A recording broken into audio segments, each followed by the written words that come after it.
Ал осы тақырыпты зерттеп жүрген журналист Өмір Есқали Қазақстандағы 11 сынып бітірген түлектердің шетелге кетуі әлеуметтік демографиялық трагедияға айналып барады дейді. Оның сөзінше былтыр оқу бітірген талапкерлердің 30%-ға жуығы шетелдің жоғарғы оқу орындарын таңдаған. Білімді, дарынды жастардан айырылып жатқанымызды мойындап, мемлекет ең болмағанда оларды кейін елге қайтару жолдары мен механизмін ойластыру керек дейді.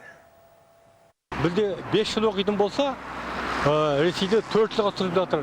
Сосын алыс қашықтықтан оқыту тәжірибесі қалыптасқан және бағасы өте қолжетімді екен.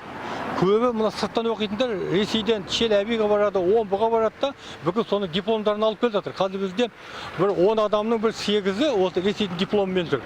Және олардың дипломдары да мысалы тек қана Ресейдегі емес, Қазақстанда емес, басқа да шетелдіктерде қолданылатын дәрежеде. Көбінесе мынау жыл басталғаннан кейін, жылдың ішінде міне осы сәуір айларында, мамыр айларында ғана ақырындап қозғала бастайды. Ол кезде болары болып, бояуы сіңіп, Ресей өзінің бүкіл насихатын үгітін жүргізіп қойған.